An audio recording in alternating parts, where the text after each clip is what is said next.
Hello everyone and welcome to another episode of Phantom Curiosities. Have you ever heard of the Candy Lady?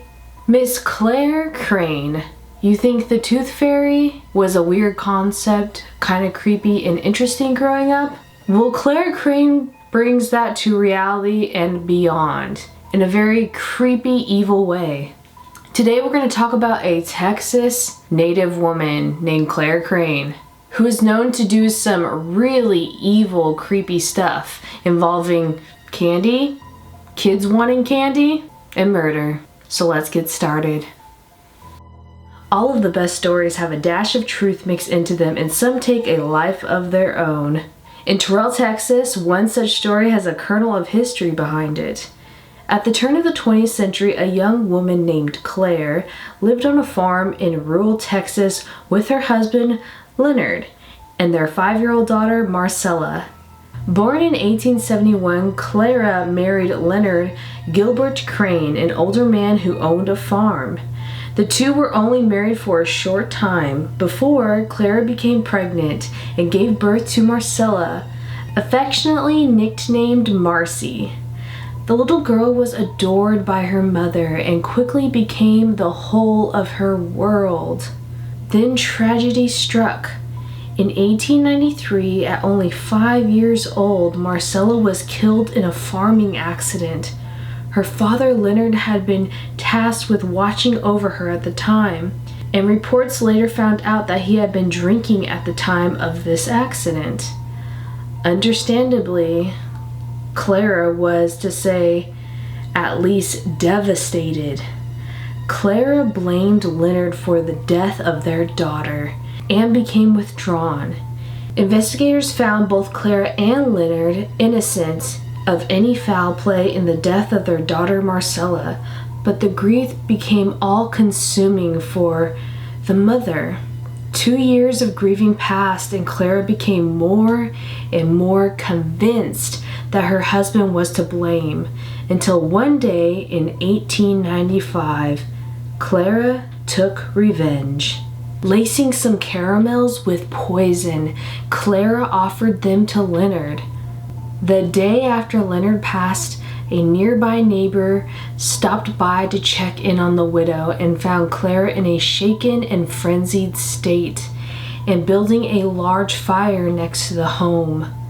Sheriff Fred Springer arrived, and Clara became violently aggressive towards the officer, and she was taken into custody. She was facing murder of the first degree, and Clara stood trial.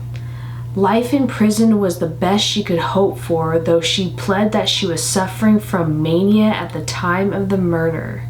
With this, she could possibly find leniency in her sentencing and be sent to an asylum instead of prison.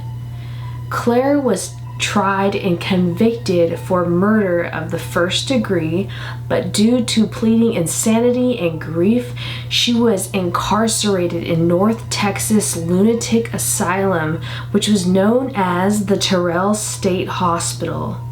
A year into her sentence, in 1896, doctors noted that Clara had torn bedsheets and tied them roughly into a shape of a doll. Staff heard her speaking and singing to it and calling it Marcy. In 1899, due to the overcrowding at the hospital, Clara was released. She was viewed as charming and soft-spoken by the asylum staff, qualities that made her an ideal candidate for release in those days. Since her crime had been deemed a crime of passion, she was ruled as unlikely to reoffend. And as there was little record keeping or following care at the time, there are no records of what happened to Clara after this.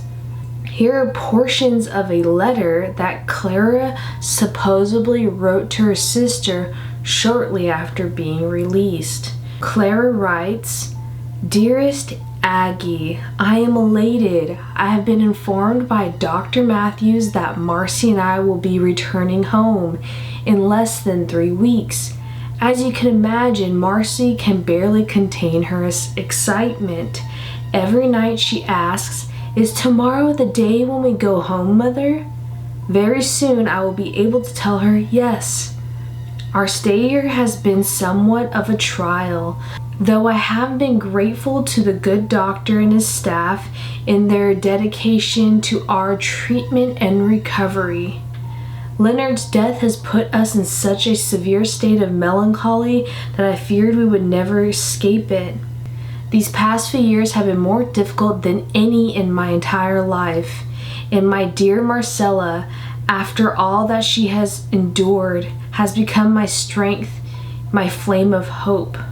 And her story, even in this letter, is not quite done yet, because this is where the urban legend of the Candy Lady begins. Because a few years went by until, in 1903, some children went missing near the old Crane homestead. Children reported finding candy on their windowsills in the morning. Sometimes there would be notes around the candy wrappers. It wasn't until the first child went missing that people began to wonder what had happened to Clara Crane. Some nights candy would appear, and on others there would be nothing. 2 siblings from a local farm went missing. People assumed they had been abducted by a vagabond, as the community was small and presumed to be safe by most who lived there. Over the years, nearly 10 children disappeared, and finally, out of fear, the children began to tell their parents about the candy that had been left on their windowsills by someone signed the Candy Lady. Then, a farmer had found rotten teeth that appeared to belong to children out in his fields, wrapped in none other than candy wrappers. The local sheriff went missing and was later found in a ditch, deceased, with forks stabbed into his eyes. His pockets were stuffed with candy. Was Clara Crane really behind all of this? A grieving mother driven to madness at the death of her daughter? Or something darker? While we don't know for sure what parts of the story are real and what are legend, there truly isn't much to find beyond this. The story makes for a great cautionary tale. But just remember, if you ever find yourself in a small town in Texas with candy on your windowsill one morning, you may not be as safe as you think. Tales have been told that the Candy Lady allegedly lures children to their doom by leaving enticing goodies on their windowsills just before bedtime. Her plan is for kids to wait for mom and dad to fall asleep before indulging in the sweet treats as to not get in trouble. Afterward, she'll grab them and feast on their sugar-laden blood until there isn't any left. When the children began to go missing, there were no leads ever to be found that would suggest they were kidnapped or if they even ran away. But as some of the remaining children got older, they confessed to eating candy left on the windowsills with notes from the Candy Lady. So parents were starting to wonder if their children were being poisoned. Were the children's sized rotting teeth found in candy wrappers and the story of the sheriff's eyes being stabbed out by forks just a story crafted by clever parents to scare their kids into not taking candy from strangers? Or perhaps it was an old ghost story that was used as a cover-up for heinous crimes. Maybe the Candy Lady is real after all and is looking out for her next victim right now. And that concludes our story of the mysterious and creepiest Candy Lady of Terrell, Texas, Miss Clara Crane. I hope you guys enjoyed this spooky Texas story. Leave a comment down below for any suggestions on what you would love to see on future episodes of Phantom Curiosities, and we will see you guys next time. Stay spooky and do not get too many nightmares tonight. Bye!